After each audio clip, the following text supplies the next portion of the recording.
George Washington, when he finished being president, he delivered what was considered the most significant political address ever given by a president. It was known as his farewell address. And in his farewell address, he talked about what is the key to success, future success in America.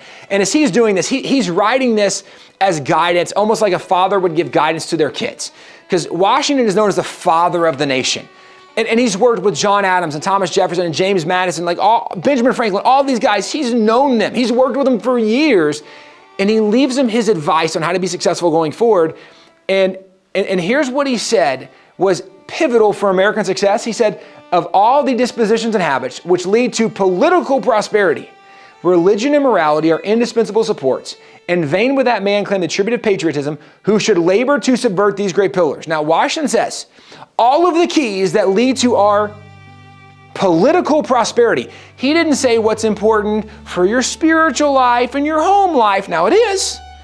But what he said is that the most important thing, the pillars that lead to political prosperity are religion and morality. He said, in vain would you claim the tribute of patriotism if you would be opposed to religion and morality. Meaning, he said, I don't think you can consider yourself a patriot. You don't love America if you're against religion and morality. Well, when that came out, the following year, John Adams became president. John Adams then writes a letter. It was to a militia, but one of the things he told them in this letter, he said, our Constitution was made only for a moral and a religious people. It is wholly inadequate to the government of any other. What does that mean? The founding fathers built our Constitution to give freedom to people. But freedom only works if you have a moral foundation. Because if you give freedom to immoral people, all they do is immoral things, and then you have Chicago every weekend. Right? I mean, you have all of this craziness going on like in California, just break in and steal stuff and you won't be prosecuted. Freedom does not work if you don't have a moral foundation. They understood. Our nation only works if we have religion and morality.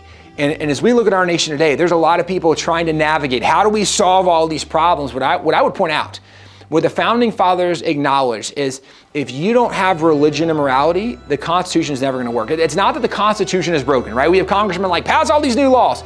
It's not that we need new laws. It's that we have to restore religion and morality. If we don't do that, then freedom will never work. And this is part of what where we talk about self-discipline maybe, right? How can you be a success? How can you be a good leader? How can you be a good spouse, a good husband, a good wife? How can you be a good parent?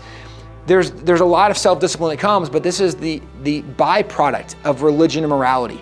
We learn right and wrong from the example of Jesus, from Scripture. This is what the founding fathers believed. And I want to encourage you, as you look at America, understand what made America successful. A lot of people don't understand. What made us successful was religion and morality, was a foundation of truth, of right and wrong. But if we are going to go forward saying, nope, truth is subjective, whatever you think, however you feel, do whatever you want to do, that's never going to work. It's just not going to work for freedom, because then you're going to have more police officers and you're going to have to take more rights away. It's not going to work. Freedom only works if you have a religion and morality. What has made America the most free, stable, prosperous, successful nation in the history of the world has been a foundation built on Christianity, built from religion and morality. I want to encourage you guys, if we're going to be successful in the future, if you're going to be successful in your own life, you need a foundation of religion and morality.